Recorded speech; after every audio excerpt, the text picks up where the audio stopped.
हे friends, अस्सलाम वालेकुम। Story start करने से पहले please subscribe our channel, like my video and click on the bell icon. अब हम चलते हैं अपनी स्टोरी की जानिब। जुनून इश्क पार्ट नंबर 76। वो उससे से देख रही होती है क्योंकि अहमद ने उसका हाथ पकड़ा हुआ होता है। वो नहीं चाहता कि वो वहाँ से चली जाए। इरफा, तुम रूम से बाहर नहीं जा सकती। इरफा उसे अपनी गुस्से भरी निगाहों से देख रही होती है। तुम्हें क्या लगता है कि तुम अगर मेरा हाथ पकड़ लोगे कि तो बाहर जा नहीं सकती? अहमद इज्जत से बोल रही, मेरा हाथ छोड़ दो वरना बहुत बुरा होगा। इरफा, जितना बुरा हो चुका है ना, इससे बुरा तो हो ही नहीं सकता, और अगर होगा भी तो मैं उसको फेस करने के लिए रेडी हूँ। अच्छा, तो तुम्हें सीधे तरीके से बात समझ में नहीं आ रही है?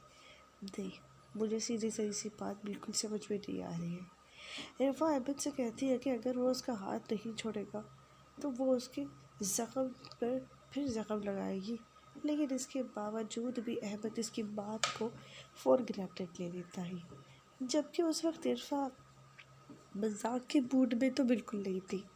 इरफा फिर अहमद की उसी चोट पर फिर से हाथ रख के उसको और ज़्यादा पेन कर रही होती है, तो अहमद को ये देखकर मतलब मुझे समझ में नहीं आ रहा होता है कि ये वही इरफा है जिसने उसकी अभी हाथों पे बर्फ़ पट्टी की है और वो अभी उसके हाथों से फिर से खून निकालने पर तुली हुई है।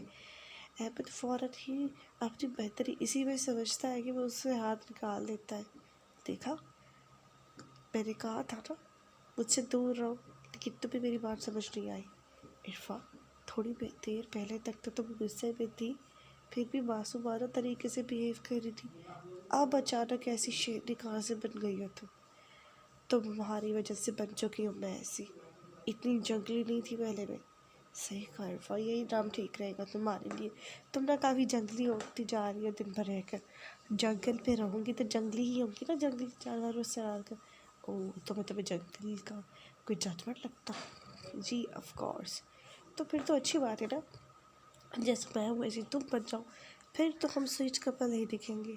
इरफा को इस बात पे बहुत खार आती और वो वहाँ पर रखा हुआ ग्लास उसके सर पर फोड़ने की कोशिश करती है, जिसके बाद अहमद उसका हाथ रोक लेता है। क्या लगता है डार्लिंग, हर चीज़ मेरे सर पे फाड़ती जाओगे और मैं दिखता ही रहूँगा? हाथ छोड़ो अहमद, नहीं तो फिर तुम्हें लगता है तुम जैसी हाथ में चोट मारोगी और खून निकालोगे मैं तुम्हारा हाथ छोड़ दूँगा? ऐसा बिल्कुल भी कुछ नहीं होने वाला। ये तुम्हारी गलतफहमी के सिवा और कोई बात नहीं है। इतने में जब इरफा को ये याद आता है कि वो अगर अहमद को इस तरह से गुस्सा दिलाती रही तो उसे शदीद गुस्सा आ जाएगा, और जब उसे शदीद गुस्सा आ जाएगा तो इरफा को लेने की देरी पड़ जाएगी। धीरे धीरे अहमद के तासुरात आंखों के बदलते ही जा रहे थे। उसके बाद इरफा ने यही भलाई समझी कि वो सोच रही थी कि अब कुछ गुस्सा दिखाने से बेहतर है कि बात को प्यार से ठीक किया जाए। अहमद, देखो, मैं कुछ करना नहीं चाहती, कुछ कहना नहीं चाहती, प्लीज़ मेरा हाथ छोड़ दो। क्यों? अब क्यों आराम से बात कर रही हो? 2 मिनट पहले जंगली जानवरों की तरह मुझे मारने जा रही थी, वो क्या था? अहमद, एक तो आप मुझे कहीं ले नहीं गए, मुझे शॉपिंग पे जाना था वो भी मुझे नहीं ले गए, सारा दिन मुझे वेट करवाया फिर भी नहीं ले गए। अब इंसान को गुस्सा तो आएगा ही ना। अच्छा, और जब मैंने कहा था आप चलो मेरे साथ, तो क्यों नहीं चली? तुम्हें पता है ना मेरा, नहीं मुझे तुम्हारा कुछ नहीं पता। देखो इरफा, थका हुआ था, नींद सो गया था, मेरी क्या गलती अगर नींद मुझे आ गई तो? अच्छी बात है, आइंदा तुम भी कभी मुझे ऐसा कहोगे ना, अच्छी बात होगी, फिर मैं तुम्हें उठा के ले जा सकता हूँ। फिर इरफा उससे कहती कि मैं तो तुम्हें उठा के कहीं नहीं ले जा सकती, क्योंकि मेरा वजन तो इतना है नहीं, तुम्हारा देखो कितना वजन है। अहमद ये बात सुनकर बहुत हंसने लगता है और हंसते हंसते वो इरफा का हाथ कब छोड़ देता है वो अहमद को भी पता नहीं चलता।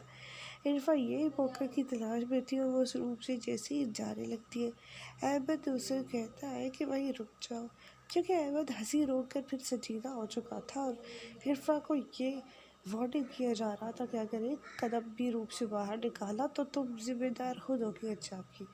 इरफा ने भी सोचा कि भलाई इसी में ही है कि इसकी बात मान ली जाए, वरना आगे क्या होगा वो इरफा भी नहीं जानती थी।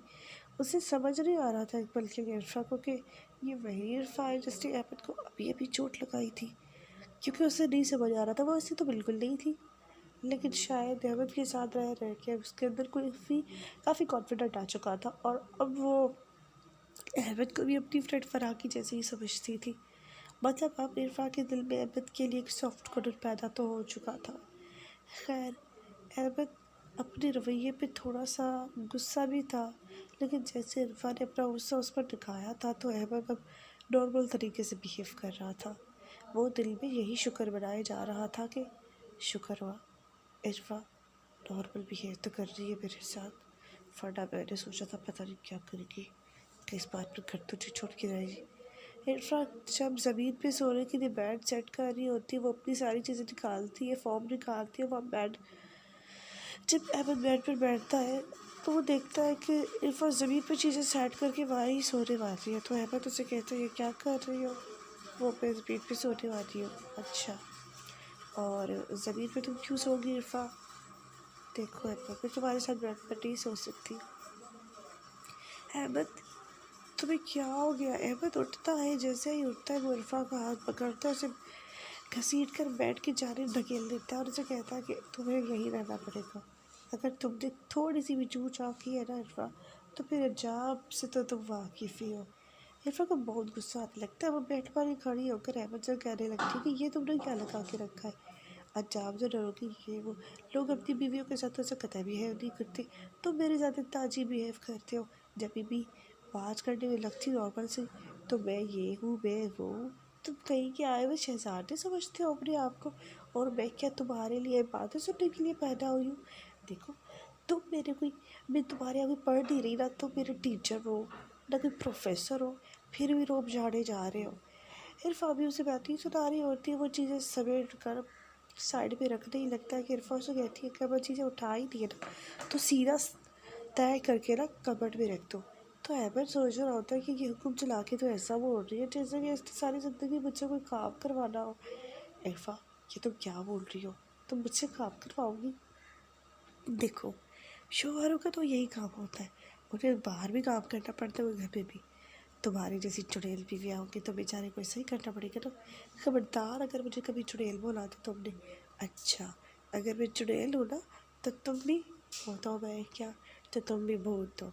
अहमद ये बात सुनकर बहुत ज़्यादा डर जाता है, क्योंकि इरफा को पता नहीं होता है कि इस नाम से उसे फोबिया था। उसके बाद वो फटाफट बेड पर आकर बैठ जाता है और इरफा का हाथ थाम लेता है, उसे कहता है कि मेरे ऊपर बड़ा डर लगता है, क्योंकि जैसे इरफा वो बात कहती है तब लाइट चली जाती है। अहमद को इतना शदीद डर आया हुआ होता है, इरफा को जो समझ में नहीं आ रहा होता कि 2 मिनट पहले ये इंसान बड़ी ताकत की बात कर रहा था, अभी 2 मिनट के बाद हवा निकल गई इसकी। क्या हुआ अहमद, अब तुम्हारी हवा निकल गई? डर गए तुम? देखो इरफा, अभी अभी कुछ बोलने का कोई वक्त नहीं है, ठीक है? मुझे नींद आ रही है, चलो हम सो जाते हैं। अहमद इरफा को अपने हिसाब में लिए हुए नींद सोने ही वाला था कि इरफा कुछ ही कहा जाती हो। क्या हुआ, तुम्हारी तबीयत तो सही है? वो क्या है ना, मुझे बहुत ज़्यादा गुस्सा आता है ना, तो मैं बहुत ठंडा पानी पी लेती हूँ, तो इस वजह से मुझे बहुत ज़्यादा गुस्सा की वजह से। ओह, तो जनाब गुस्सा निकाल लिया करो ना जनाब। ये जनाब जनाब क्या लगा के रखा है? मैं कोई आदमी दिखती हूँ तुम? अहमद को बहुत हंसी आती है और धीरे धीरे इरफा से बातें करते करते उसे नींद आ रही होती है। अब इरफा का गुस्सा भी कदरे कम हो चुका था। अहमद नींद सोते सोते कह रहा होता है कि इरफा अगर तुम चली जाती तो मेरा क्या होता। वो नींद में इसकी बड़बड़ा रहा होता है। वह इधर इरफा अहमद को जब देखती है कि उसने उसको अपने बाहों में ऐसे जकड़ा हुआ है तो बहुत उसे पेन हो रहा होता है, कि ऐसा लग रहा होता है कि उसने अपनी सारी ताकत ना इरफा को ऐसे पकड़ने पे ही लगा रखी है। तो इरफा को लगता है कि वो बिल्कुल ऐसे सोने में कंफर्टेबल नहीं है। वो धीरे धीरे करके अहमद का हाथ अपने ऊपर से ढीले करके निकाल ही रही होती है, तब तक अहमद की ये बातें सुनने की वो कोशिश भी कर रही होती है। अरे ये तो कुछ कह रहा है, सुनना चाहिए या नहीं? अम्मी कहती है रात को तो वही इंसान ऐसे बड़बड़ाता है जिसकी ज़िंदगी में बहुत सारे प्रॉब्लम्स हो, पर इसको क्या प्रॉब्लम? प्रॉब्लम्स तो मैंने उठाई थी। खैर इरफा अभी ये सब सोच ही रही होती है, तब तक जब इरफा अहमद से दूर जा रही होती है तो कहीं ना कहीं अहमद को सबकॉन्शियस माइंड में समझ आ रहा होता है। इरफा, इरफा, क्या हुआ? आप क्या उठ गए? तो प्लीज़ प्लीज़ कहीं मत जाओ, यहीं सो जाओ।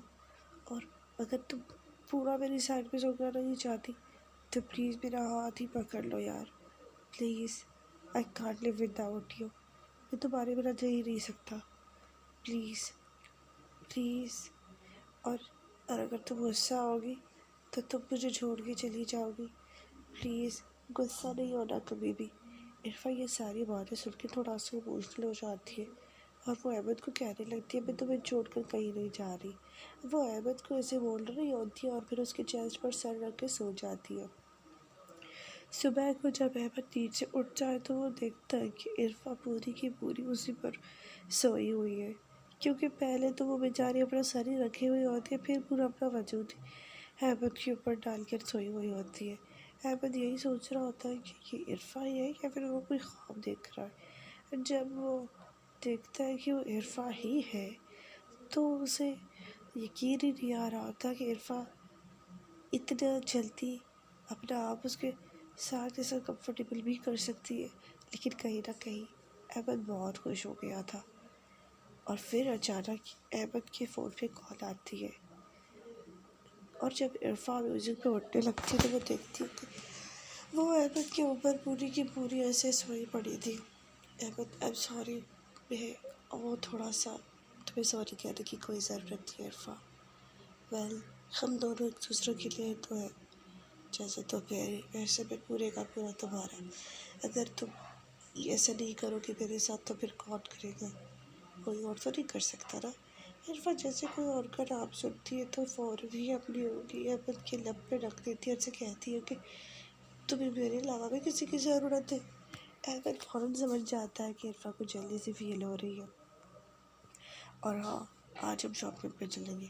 इरफा कहती है ना, मतलब उस मनहूस बारी शॉपिंग का, उस वजह से मैं कितना मेरा बीपी शूट कर गया, मुझे जाना ही नहीं है तुम्हारे साथ के। ऐसा मत बोलो वरना मैं अम्मी के घर चली जाऊँ। जो अभी मुझे अम्मी के घर जाने की धमकी दी हो तो अभी तुमने ऐसा किया भी ना इरफा, मैं तुम्हारे घर तो मैं अकेले नहीं छोड़ूंगा, वहाँ पे भी पहुँच जाऊँगा। अभी वो इरफा को फिर भी बातें बता ही रहा होता है तब उसे जोया का फिर मैसेज आ जाता है, क्योंकि जोया ने अहमद को कॉल की थी और वो उसका मैसेज पढ़कर बहुत चौंक जाता है। फिर वो इरफा